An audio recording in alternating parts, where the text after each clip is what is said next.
Hello friends, I am Soni Krishna. Today I am study about heart attack. Previous class में हमने देखा था heart attack होता क्या है एंड हार्ट अटैक की सिम्टम्स क्या होती है। हार्ट अटैक किसी पेशेंट को हो जाता है तो उसके सिम्टम्स क्या क्या देखने को मिलते हैं एंड उसके कौन कौन से रीजंस होते हैं, कौन कौन से कारक होते हैं जिसके कारण हार्ट अटैक की सिचुएशन होता है। आज हम लोग देख रहे हैं how to perform heart attack person. अगर किसी पर्सन को हार्ट अटैक की प्रॉब्लम्स होती है तो हमें क्या परफॉर्म करना चाहिए, हमारी परफॉर्मेंस क्या होती है। सबसे पहले हम लोग देखते हैं उसका सिचुएशन, उस पेशेंट का सिचुएशन क्या है, आगे वो बोल रहा है कि नहीं बोल रहे हैं, उसका कोई रिस्पॉन्स आ रहा है कि नहीं आ रहा है। अगर नहीं आ रहा है तो कॉल फॉर हेल्प, हम हेल्प के लिए बुलाएंगे। फिर उसका हम ABC चेक करेंगे, उसका एयरवे सांस ले रहा है कि नहीं ले रहा है। उसकी ब्रीदिंग चेक करेंगे, सांसें उसकी आ रही है कि नहीं आ रही है।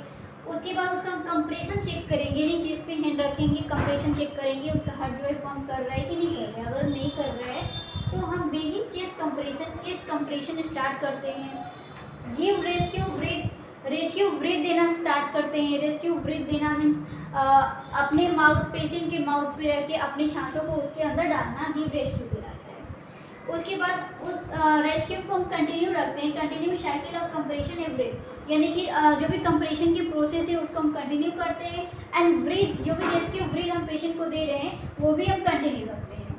उसके बाद हम लोग देखते हैं जब हम CPR की परफॉर्मेंस करते हैं किसी भी पर्सन के साथ तो क्या होता है। व्हेन परफॉर्मिंग CPR, जब हम परफॉर्म कर रहे हैं, CPR देना स्टार्ट कर रहे हैं अन एडल्ट, किसको हम दे रहे हैं, अभी एडल्ट को दे रहे हैं, तो हमें क्या करना चाहिए। We should perform 30 time chest compression.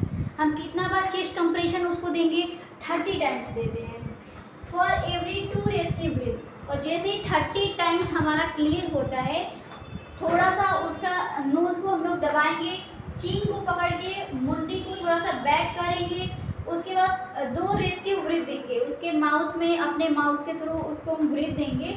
उसके बाद हमें ध्यान रखना है कि जो भी हम कंप्रेशन कर रहे हैं वो कम से कम 2 इंच गहरा हो और जो भी कंप्रेशन होती है हमारी वो हार्ड एंड फास्ट होनी चाहिए, 2 इंच डीप जब भी हम कंप्रेशन कर रहे हैं। चलिए हम देखते हैं थोड़ा सा डमी के माध्यम से कैसे हम लोग CPR परफॉर्म करते हैं।